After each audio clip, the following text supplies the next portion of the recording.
Hi, good evening. If you can hear me, can you please type a letter Y so that I know you can hear me?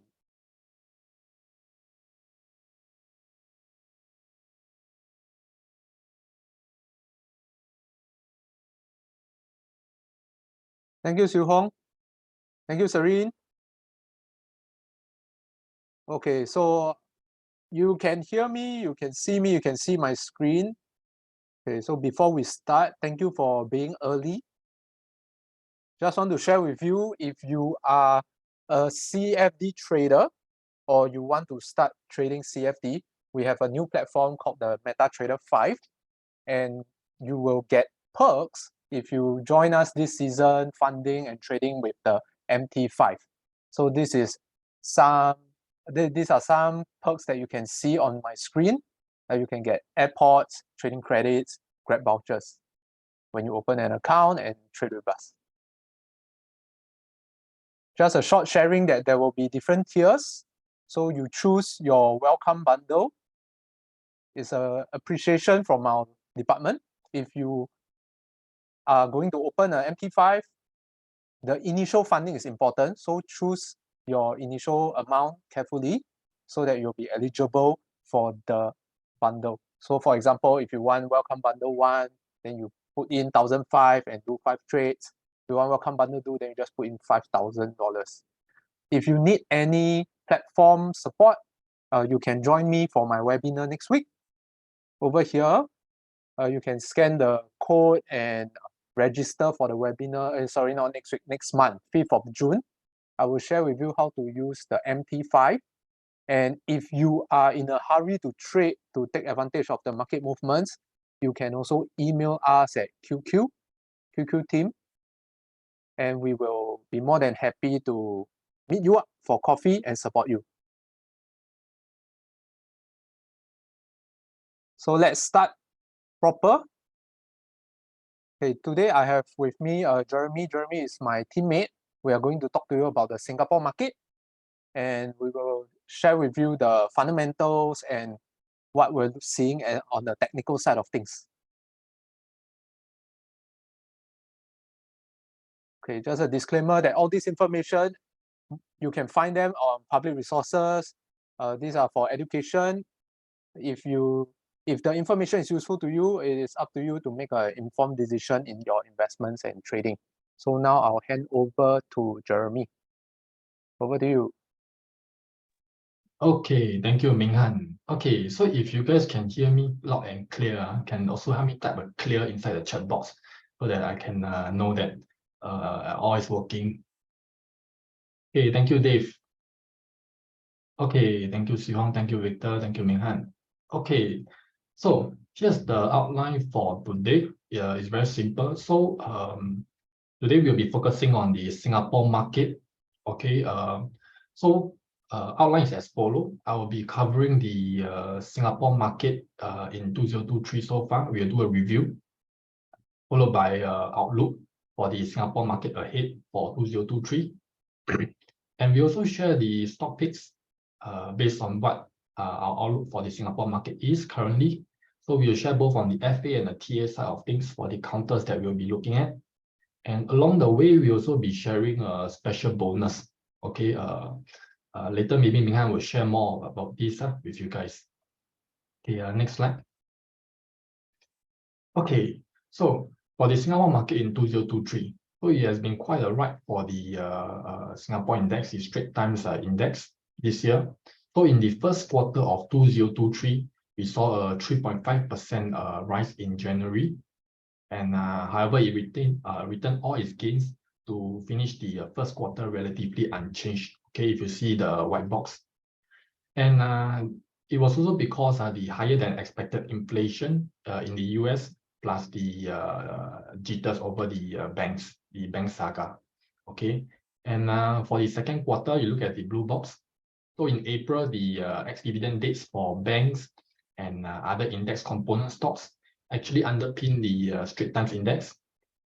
However, the uncertainties over inflation, a global economic slowdown, as well as end to the net income margin expansion for banks actually kept the rebound in check. Okay, so beyond April, so far we have actually witnessed a seasonal trend of sell in May in the post and dividend dates. Okay, next slide. Okay, so anyways, along the way, you guys have any questions, you all can go to the Q&A button on your Zoom, and you can leave the question there. We will answer along the way. Okay, so as for the outlook for the Singapore market, so the Federal Reserve actually raised the Fed fund rates by 25 basis points to a range of 5% to 5.25% during its May meeting. And this also marks the 10th increase, bringing the borrowing cost to the highest level since September 2007. However, it's also important to look at what the central bank actually said about the future. So the Fed Chair, Powell, actually described during the meeting a meaningful change in attitude, swapping out from the previous firm wording about the future hiking policies towards a more measured approach. So this actually kind of suggests that the most aggressive rate hike cycle in history actually might have come to an end. Okay, however, we think that the door is still open for more hikes in the future if we need them. But of course, I think for June, Fed rate pause is almost guaranteed. Okay, and next slide. So the Fed rate pause is quite guaranteed because currently we are looking at the banking sector is actually in a turmoil. Leading indicators are pointing towards a collapse in economic growth and inflation, and so as the labor market is finally showing signs of weakness. So if you were to look at the two charts on the slide, whereby it shows the real-time inflation data for the US CPI as well as the CPI shelter index is looking to most likely going to decrease based on past trends. So for the if you look at the left chart, the US CPI versus the commodity price index, we see in the past normally for the commodity price, it actually drops first or rises first before the US CPI actually follows.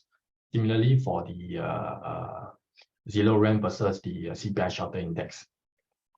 Okay, so going forward, I think we can expect more focus on rate pause or rate cuts than hikes, and also focus more on growth and financial stability rather than focusing on inflation.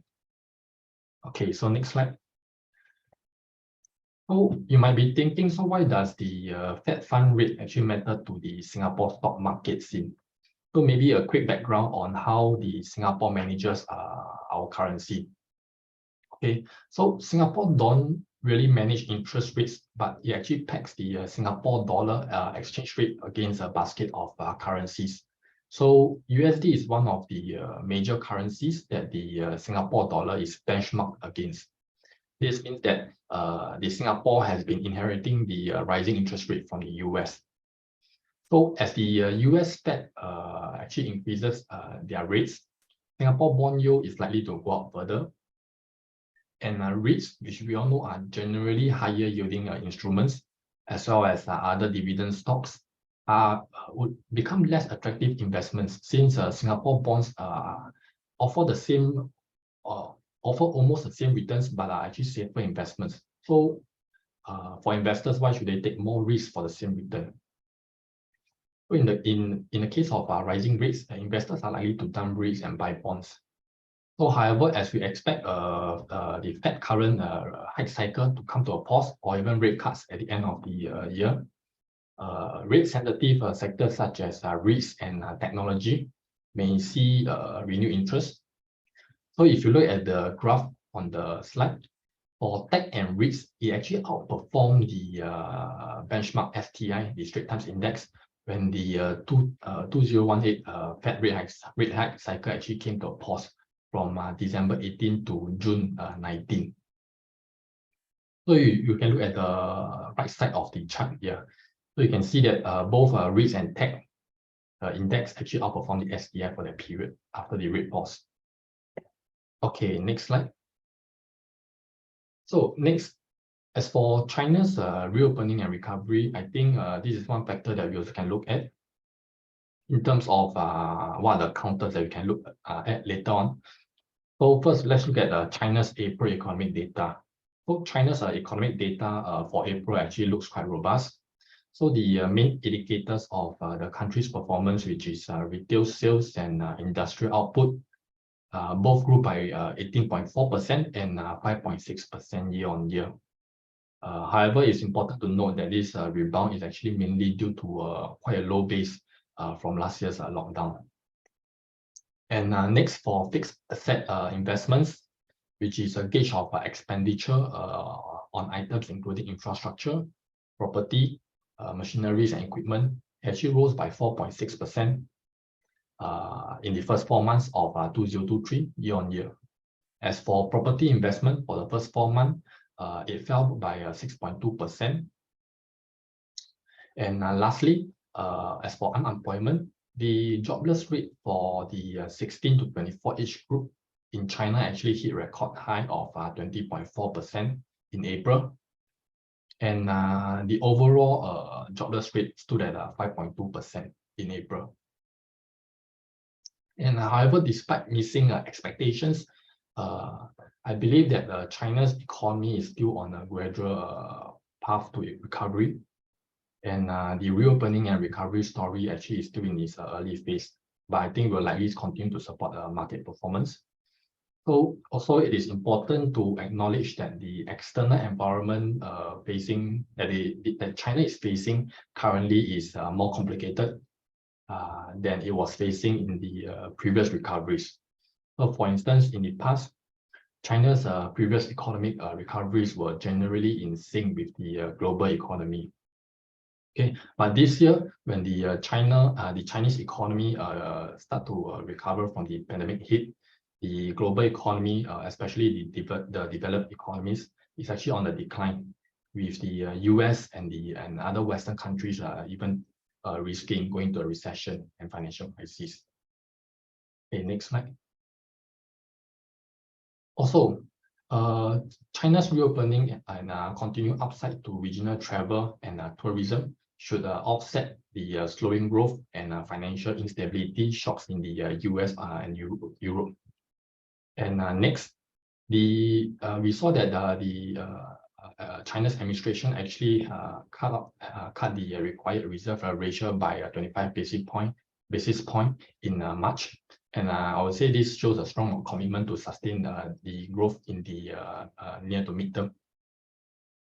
And lastly, our own Prime Minister Lee Hsien Loong actually also visited China in late March. And I believe this will set to deepen cooperation between the two countries, which may rekindle investors' interest in Singapore companies here with China exposure. Okay, next. Lastly, for the outlook, I think we think that there's a limited upside for Singapore banks ahead. Singapore banks should continue to trend sideways in the coming months. So banks in Singapore have quite a robust asset to liability management, and also have quite well diversified funding and deposit sources. For instance, Singapore banks only have about 15% of their assets in investment securities, unlike the 57% we saw for Silicon Valley Bank. And also near-term banking sector uncertainties have also eased more or less. However, we think that the upside is capped by concerns about a peak in the net interest margin, the subsequent net interest margin improvement in the first half of 2023. As we do not expect, like I shared earlier, we do not expect further rate hikes ahead in 2023. Also, the uncertainty in the recovery in the wealth management income. Yeah, so this sums up our outlook for the Singapore market. So next, let me just share with you what are the stock counters that we are looking at. Okay, next slide. Okay, so as shared earlier on, with the outlook that interest rate have reached its peak and that global growth is tapering off, as we wait for this inflation to take its course, I think currently we will favor any equities that look like a bond, such as REITs, as a tactical call. So within the REITs universe itself, our preferred stocks would be firstly CapitaLand Ascott Trust. Ticker code is the ticker code is HMN. Yeah, there's a slight error on there. Okay, so a quick introduction for CapitaLand Ascott Trust. So it is formerly known as the Ascott Residence Trust, and it is the largest lodging trust in Asia Pacific, with an asset value of about 8 billion as of end of last year. So next slide. So for CapitaLand Ascott Trust, majority of its portfolio lies within the Asia Pacific region. As you can see on the screen, about 60% of their portfolio is in Asia Pacific, 21% in the US, and the remaining 19% in Europe. So for CapitaLand Ascott Trust, its objective is to invest primarily in income-producing real estate and real estate related assets, which are used or predominantly used as service residences, rental housing properties, student accommodation, and other hospitality assets in any country of the world. Okay, next. So here are some reasons why we think that for recommending this counter. So firstly is that we think that the Chinese travelers will help to boost demand. So with the reopening of China, we can expect continued recovery of corporate demand, long and short stays in 2023. So inquiries from Chinese guests have increased since China fully reopened its international border and started to issue visas to foreigners in March 2023 after a hiatus of about 3 years. And on a group-wide basis, Chinese guests accounted for 9% of its pre-pandemic guest count. We can also expect its properties in Japan, Singapore, and Australia, which accounted for 17.5%, 17.1%, and 12.7% of total assets, respectively, to benefit from the return of Chinese travelers.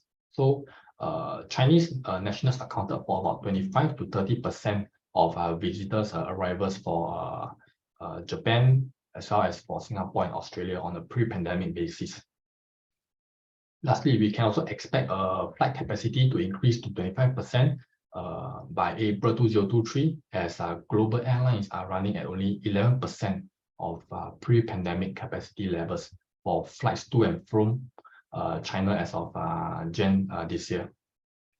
And okay, next. So for CapitaLand Ascott Trust, okay, so for CapitaLand Ascott Trust, let's focus on its yield accretive acquisitions for its student accommodation and rental housing. So for CapitaLand Ascott Trust, it actually invested about 420 million in 15 accretive acquisitions in 2022, comprising 12 longer stay properties and 3 serviced residences. So currently, their longer stay properties currently account for about 19% of their total assets. So their 378-bed standard at Columbia in South Carolina is on track for completion in the second quarter, and it is ready to receive students for the academic year, which starts in August.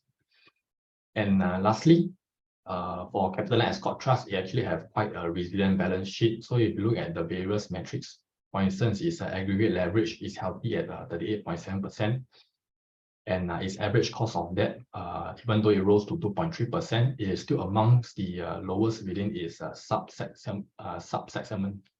And its interest coverage ratio is healthy at 4.4%.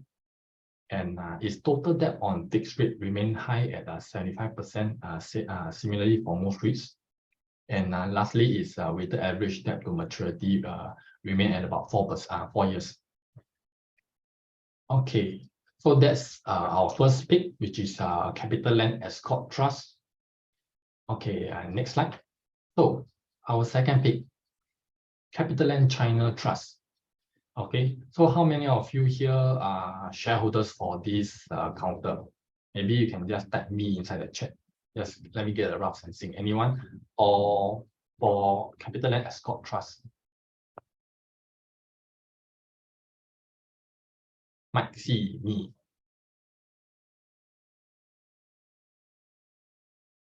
Dave also. Serene Ascott, yes. Okay, yes. So I see that some of you are currently holding CapitaLand China Trust as well as CapitaLand Ascott. So hope that what I'm sharing will give you some value. Okay, so yes, our second pick is CapitaLand China Trust. So this trust is actually Singapore's largest China-focused REIT with total assets of about 5.2 billion as of end of last year. So for CapitaLand China Trust, it has a portfolio that constitutes 11 shopping malls, 5 business parks, and 4 logistic parks, all located across the 12 leading Chinese cities. Okay, so for CapitaLand China Trust, it is a China-only portfolio of properties. Okay, next slide. Okay, so for the first quarter of 2023, CapitaLand China Trust recorded a 1.6% year-on-year fall in net property income to about 339 million RMB. And likewise, the REIT's gross revenue was down 2.9% year-on-year. So both these decline were attributed to the winding down of its CapitaLand Mall Qipao in Shanghai, as well as some ongoing asset enhancement initiative or AEIs. However, the good news was that the occupancy in its retail portfolio, which makes up about 69% of its total gross rental income, actually improved sequentially. At the end of first quarter, its retail portfolio had an occupancy rate of 96.4%, up by a full percentage point as of end of last year. And the positive trends actually came from shopper traffic at its properties, as well as tenant sales, both of which were up strongly year-on-year in the first quarter. And its tenant sales are nearly at pre-COVID levels, having reached 95% of levels seen in 2019. However, this China-based REIT actually saw a dip in its distributable amount from about 135 million to 125 million in last year, as they actually have to give out higher rental reliefs for tenants that were affected by the China's COVID zero lockdowns. And consequently, their DPU also fell by 14.1% year-on-year to 0.075 Sing dollars. So, however, with the reopening of China's economy, CapitaLand China Trust retail malls should enjoy increased footfall, and the manager should no longer need to hand out rental reliefs, hopefully. And its management also expects its retail portfolio to register a positive rental reversion for this year, aided by its asset enhancement initiatives, while its logistic park and its business parks segment could remain resilient. So the REITs business and logistic park should also see increased activity levels that will benefit its tenants. So I would say to gain exposure to the China reopening play, I think it's worth looking at this counter. Yeah. So okay, so that's about it for the FA side of the stock picks. I'll pass my time now to Minghan to share more. Hey, thank you, Jeremy.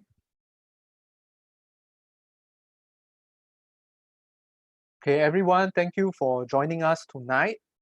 This is the season of Mother's Day and then followed by Father's Day. So we call it the Happy Parents Day. And for you guys are either your parent or you have a parent. So what we want to do is we really want to bless our clients and those who are from our Telegram community. If you have any questions so far, put in the Q&A so that Jeremy can answer you.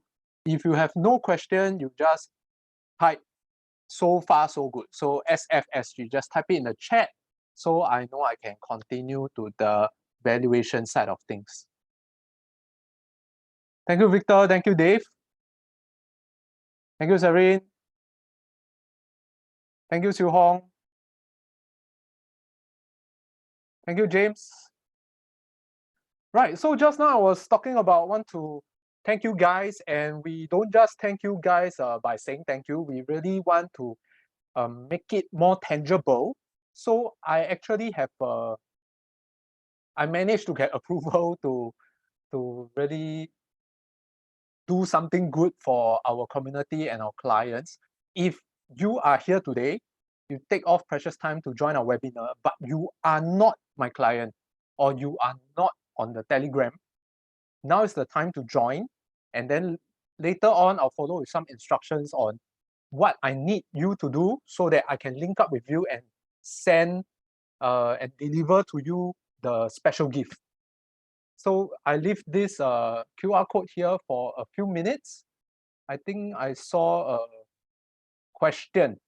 So while you guys look at the QR code and all, let me answer the first question. What is the first stock pick? Okay, so there are two that Jeremy shared. One is the Ascott, CapitaLand Ascott. I think the ticker is HMN. Let me type it out for you.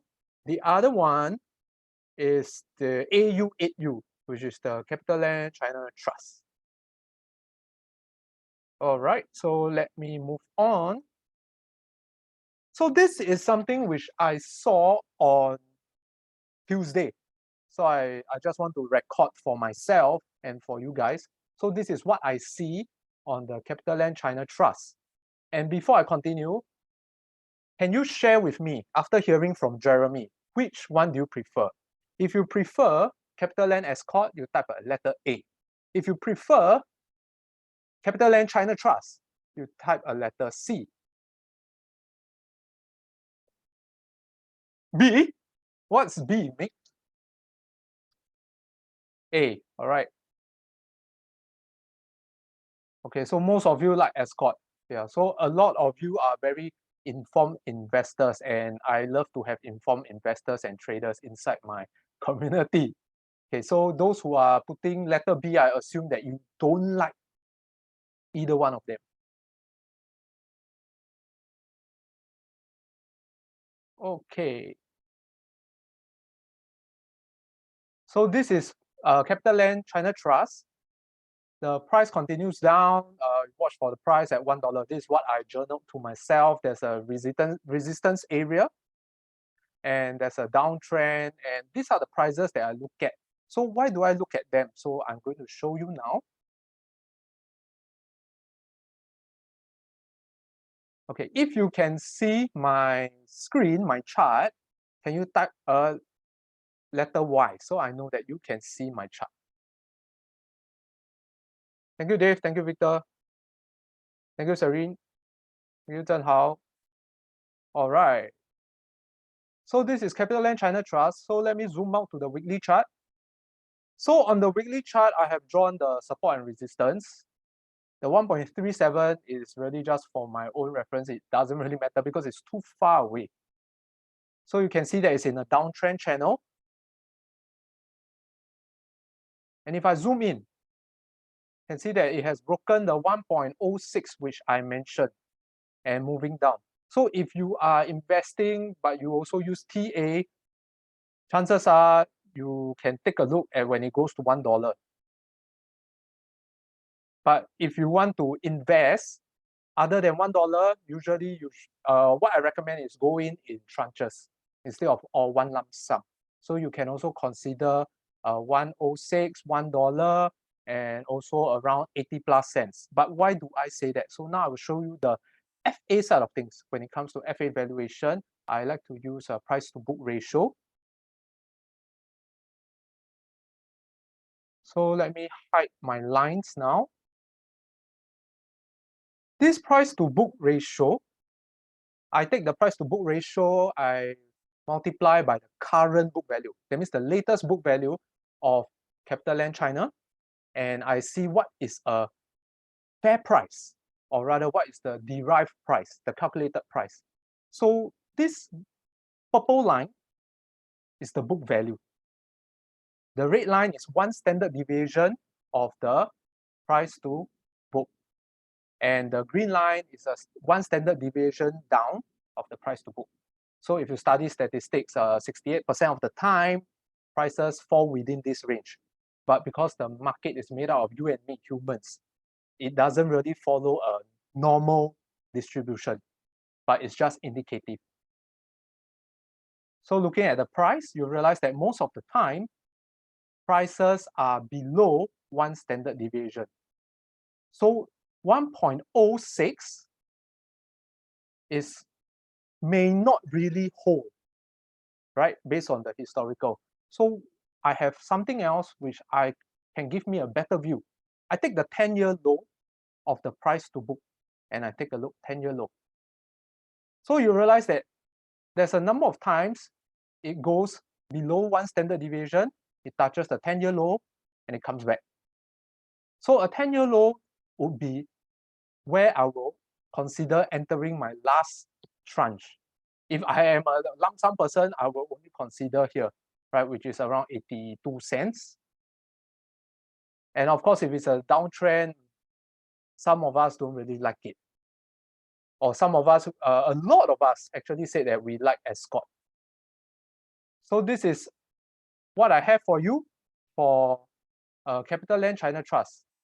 If you are clear, can you type a letter C? Can you type two letters for me? CL, so I know that you are clear. Then I can move on to the next one. Thank you, Victor. Thank you, Dave. Thank you, James. Thank you, Serene. Thank you, Xiu Hong. Thank you. All right. Okay, just now, Jeremy shared on CapitaLand China and Ascott. So I told him that I'll do the TA side and the FA valuation side. So we didn't coordinate on like what exactly we're bullish on. So I asked him after I do my TA analysis, I asked him, fundamentally looking at the qualitatively, I asked him, is CapitaLand Ascott better? And he says yes. And it actually reaffirms my thesis on the markets, that the market is not efficient, but it is almost efficient. So allow me to move on to CapitaLand Ascott. And CapitaLand Ascott, this is my charting, very simple. I zoom out to the weekly chart, you can see that it's always at these few levels. So one look, and it tells us that, seems like the market is quite informed. CapitaLand Ascott is indeed more desirable. So now we have our support resistance, we move in.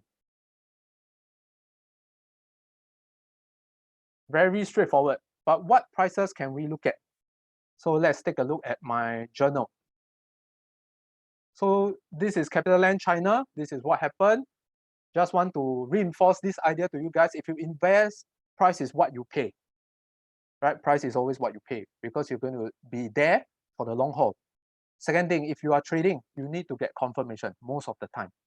Of course, for both, you pay the price. But when you invest, price is what you pay. So this is CapitaLand Ascott. I was considering a break of 1.02, watch for the price at $1, and wait for a rebound confirmation and the second entry and all. So this is my trading journal. And let's see what happens today. So you have a resistance here. It came down and come up. For traders, some traders will take it here. But why I don't take it is because if you take it here, your reward is very little. And maybe your risk is somewhere here. So your reward is very little. It's only like 2 cents. You must be a very, very fast, active trader, fast trader if you want to do this kind of thing. Which I won't do that because usually when I look at REITs, I go for investments. Okay, and now let's take a look at the price to book. looking at the price to book, if I zoom out, you realize that sometimes it's above the blue line, sometimes it's below. So what is this blue line? This blue line is the median. The average I also plot on top. So you can see that the median and the average is very closely linked. They're quite near each other. So the blue line, most of the time is below, it can be above. So if you enter at 1.03, 1.02, it's still a reasonable price. But you must understand that you're in for the long haul. And look at how price actually get rejected at 1 standard deviation up. So if you're in, so this is a probable exit target. This is a probable profit target. And look at how it comes down to the 1 standard deviation. It respects the standard deviation quite nicely. That is the reason why I chose to look at $1, which is around here, the lower support, as well as 0.93, which is the 1 standard deviation below. So I would also prefer CapitaLand Ascott. So far, so good. If you can understand, please type a CA for me, CA, so that you're clear on the CapitaLand Ascott. What is my plan and the journal? Thank you, James. Thank you, Dave. Thank you, Sari. Okay. Let me answer some questions before I move on. Okay. Okay, Jeremy. Is in your research, Mr. Liang actually asked, Zheng Hao asked, how will the US and China conflict affect this REIT's performance? Okay, Jeremy, can you answer this question for Zheng Hao?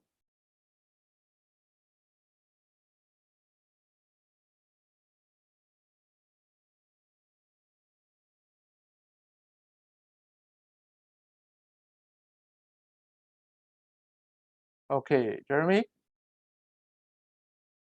Hello, can you hear me? Yes. Yes, okay, sorry, some technical issues just now. So Zheng Hao Liang asked, how will US and China conflict affect this REIT's performance? Okay, so currently, as you know, the geopolitical environment actually has added some difficulties for the China's recovery. So the embargo the US and its airlines has imposed on high-tech imports to China actually has a direct impact on China's technological progress and its industrial upgrading. So it will affect, I would say, in terms of these few sectors, these related industries, REITs that has exposure to these industries, you have some impact, definitely. And okay, maybe I answer the other question. What is the difference between wealth management and asset under management? Okay, so these are two very different things. Wealth management is an activity, whereas asset under management is a metric used to measure the value or the amount of assets that an entity holds, or even an individual. So, for example, if in terms of for example, for your stock account, your asset under management includes things like your cash balance, your shareholdings. Okay, whereas for wealth management is a broad term. It can, in terms of the banking sector, it refers to activities, also include activities such as your insurance business, your cards and loan services, your investment banking services, all this. And SG is a safe haven which is attracting foreign funds around the world. What can the banks do to improve non-interest income? Okay, so for non-interest income, okay, a good question. What can banks do to improve non-interest income? And out of the three banks, which one has the highest upside potential for non-interest income? Okay, so I would say for non-interest income is actually quite related to the interest income that the bank actually earn earn over through their loans and services. So because non-interest income also include things like your late payment charges, your card processing fee, etc. So how can banks improve? I think firstly it's a bit hard. That's why when you see that when overall global investment sentiment has dropped, you will see that all three banks, their wealth management, their non-interest income also drop correspondingly. It's a bit hard for them to control, I would say, but maybe you give me some time to see how banks can do to improve their non-interest income. Maybe Minghan, you carry on first. Okay, so for this question, that's a good question. Since we're on the Singapore markets, we recently did some research on the banks. Of course, we use various resources, and then we realized that if you look at the valuation, actually OCBCs and DBS are doing quite well. If you like, we can actually form into a report and send it in the Telegram group. So do join our Telegram group. Jeremy, just take note that tomorrow, let's consolidate what we've done, and then we send it to the group for our audience. And since now we're talking about the Singapore market, I just want to share with you this thing before you need to hold your horses before you do all the buying. So just now, the trade journal that I share with you is from a perspective of for myself. If let's say I were to invest in them, what are the prices I'm looking at and why? Before we continue, who can tell me what makes up the bulk of the STI? Is it the banks or is it the Sheng Siong? Okay, if you think it's the bank, you put B. If you think it's Sheng Siong, you put SS. Wow, all very informed. Did you all come from my Telegram group? Thank you, Linda. So specific. Thank you. I believe all of you are from our Telegram group already after seeing your answers. So this is something I like to share with you. I use the STI ETF as a gauge to look at the market, and below is an indicator that I use to monitor whether they are overbought or oversold. So you realize that as the prices are moving sideways in April, a lot of stocks are already in the overbought region.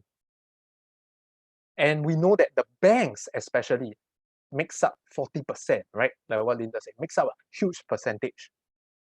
Therefore, when this overbought region is seen, we are actually bearish on the banks. And the truth is that indeed, for the banks, they actually came down. This is more for if let's say you are an investor, but at the same time, you also trade the bank. So this will be useful information, especially if you are trading, is definitely very useful. If you're investing, at least it tells you that now is the time to hold your horses. Don't buy yet. Hold first, wait first.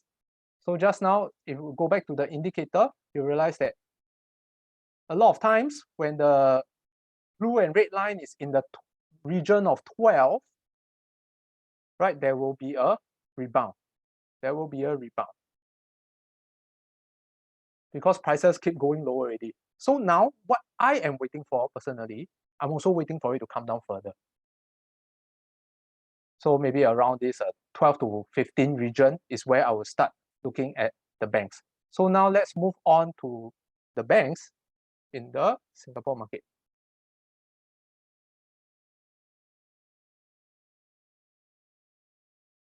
So we'll look at the PB ratio.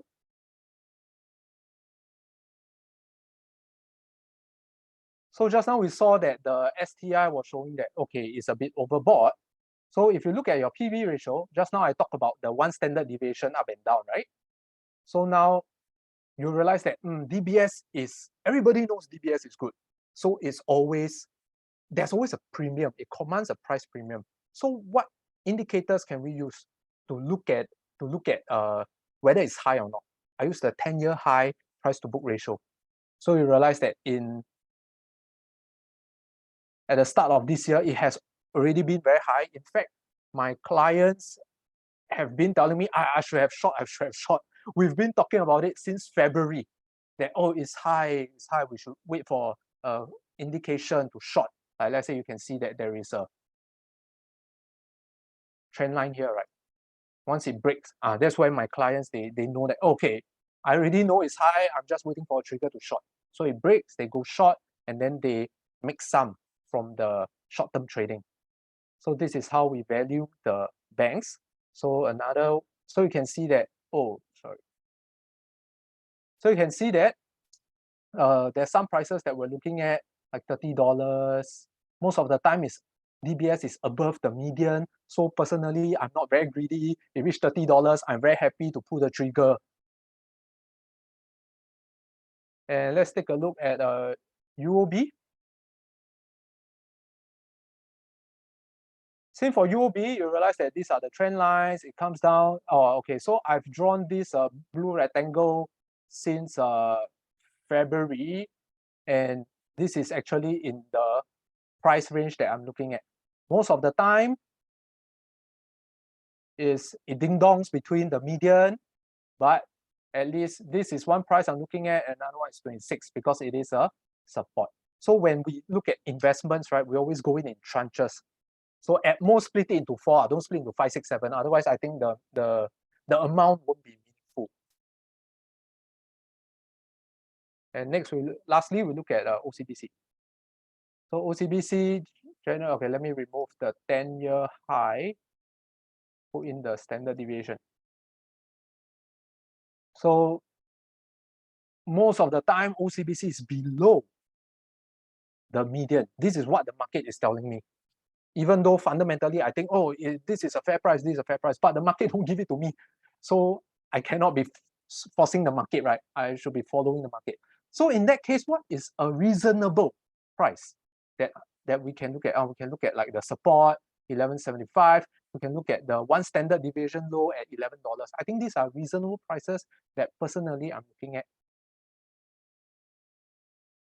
Okay, so far, if you are clear and you think that the price to book price line is useful, can you please type PB so that we're clear on the levels, the key levels that we can look at. Thank you, Victor. Thank you, Zhehao. Thank you, James. Thank you, Dave. Okay, let me look at the question. CapitaLand investment is better China play than both the mentioned REITs. CapitaLand investment. Okay, let's take a look at CapitaLand investment. All right. So CapitaLand investment.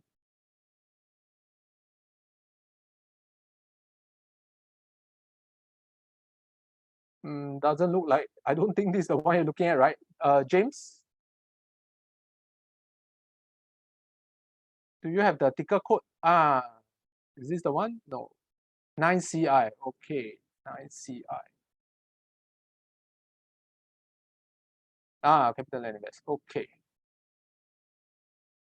Okay, so maybe I do a quick TA. So this is one pivot. This is another key level, another key level. Right, so you can see that it's generally sideways. I do agree with you that it is it looks more sideways compared to the CapitaLand China Trust in terms of technical analysis. So there's a big drop, right? There's a big drop. You can see that there's a high volume here. So this high volume, is it buyer? Is it seller? We don't know. But we know that there's a lot of transaction at this level, which somehow coincides with the weekly support. Same for the next candle. It's closing at a high there, and there's even more volume. There's a lot of transaction. Is it smart money? Are they coming in? We will only know tomorrow, right? If tomorrow open up, break the high of maybe 3.53, then we know, okay, chances are the smart money came in, they did some buying. So far, so good. James, I hope that answers your question. And let's take a look at the PB. So looking at the PB ratio, most of the time is below the median. Most of the time is below median. And it's above the standard deviation. It did come down before, but it came back up. The 10-year high is not significant because the one standard deviation seems to act as the resistance. What about the 10-year low? Let's take a look. The 10-year low. So you look at this, it corresponds with the 10-year low of the PB. Fundamentalists, they recognize it because they do fundamental valuation also. So they recognize it, they come in, they take some positions, and you realize that, oh, this is a very high volume here. So from here, we know that, oh, this is smart money coming in, and then this is how it rebounds. So this is how we use TA, and this is how I personally marry TA and FA together. So what is a reasonable price? I would say, yes, 343, 345, yes, around this level. So this is a good spot. James, thank you very much.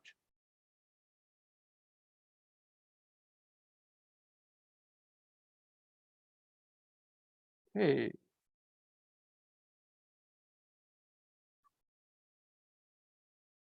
Okay, so this is a bonus, as mentioned. Please stay with me until the end of the webinar because this is where I can get to bless you like how you have blessed us with your presence. I believe a number of you are parents and you have your parents, whatever your motivation is for joining us today, you're taking out your precious time. And we are truly very grateful and appreciative. So as our client, we believe that choosing stocks, investing, trading in stocks is not enough. Financial freedom, financial literacy comes from knowing about other products as well, such as insurance, bonds. Some people more gung-ho, more the pocket deeper, they go for CFDs, go for options. And if you are my client today and you are fine with meeting us, okay, kopi is on us. All right, just let you know that the meeting is free, kopi is on us. We will be very happy to meet you up. If you need insurance advice, we can get the relevant people, use our resources. We can get the relevant people to meet up with you. If you are looking at bonds, we are also very ready to advise you. If you're looking at stocks, I'm more than happy because personally, we all do stocks investment and trading. So thank you for joining us tonight. And if you have taken the time to open an account just now, that means today you weren't my client, but 5 minutes ago you became my client, and 5 minutes ago you became a member of our Telegram. I really want to show my appreciation. Jeremy, please paste the link for the Google form. So in this Google form, I will need some details from you.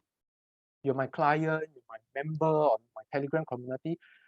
I will need to link up with you to arrange a delivery of the gift that I would love to send to you.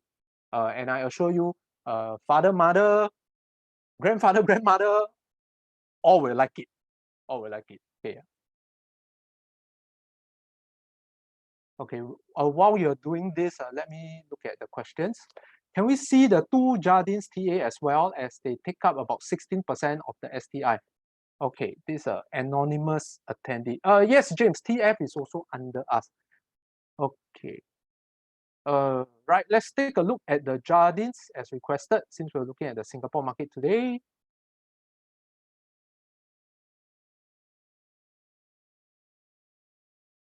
Okay, let's take a look at Jardine CNC.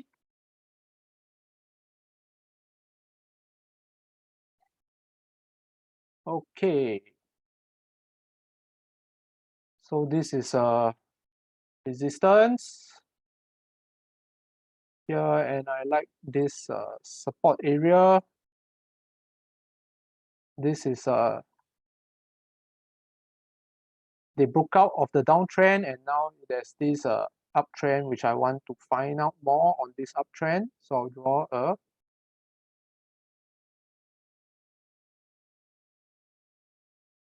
best fit uptrend.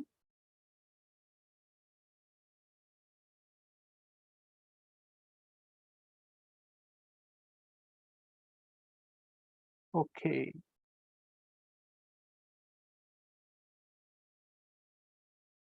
Okay, I think that's about it. Yeah, about there. So this is what I am seeing on the technical side of things. This is the weekly chart. Let's take a look at the daily chart. So the past few weeks, I look at the volume is very low, the past few weeks.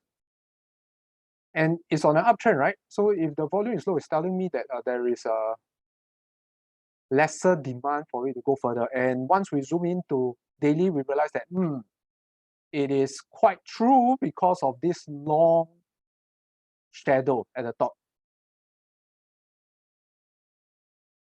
And it has been going up. So you realize that sometimes this long shadow is just to cheat you. So you look at this long shadow, people will short, then get stop out. Short, get stop out. So seems like Jardine like to cheat people in this manner. So now let's take a look. Short term wise, the pivot area R1 is also a resistance.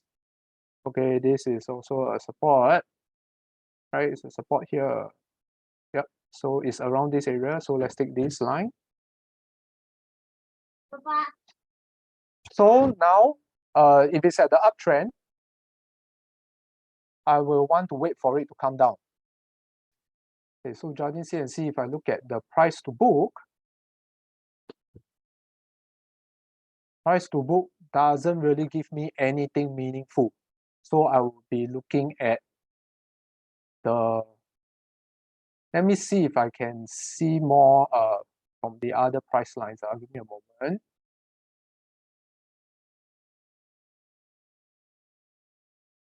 Okay, so if price to book is not giving me anything meaningful, maybe I take a look at the PE ratio.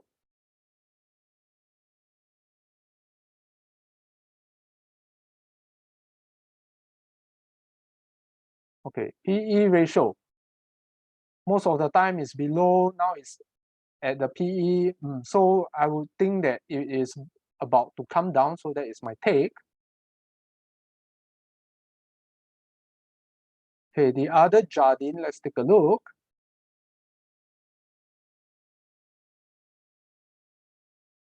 Jardine CNC, Jardine Matheson. Okay, this one looks like a downtrend. Okay, so now let me draw the downtrend first, since it's quite obvious. So nicely respect the downtrend line. Okay. What about support area, support resistance? Now it's here. So if I this one and here. If you are looking at Jardine Matheson, I would prefer Jardine CNC. I would prefer Jardine CNC. So let's zoom in.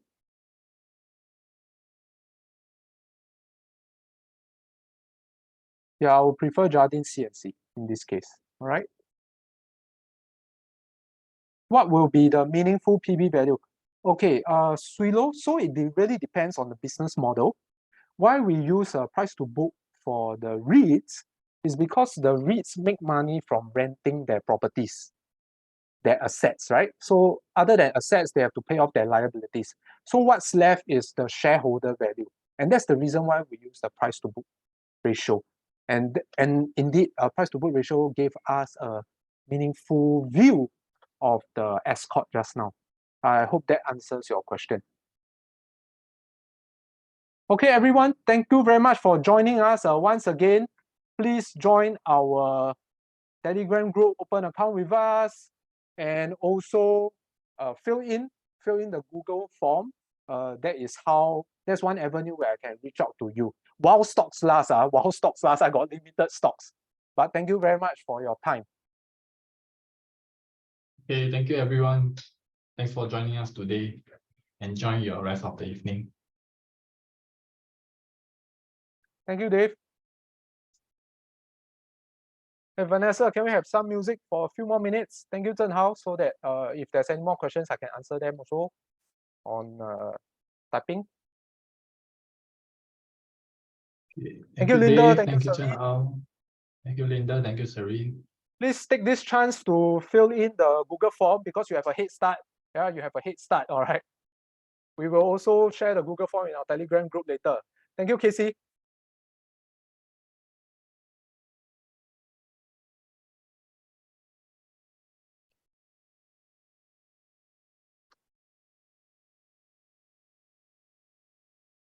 Thank you, Victor.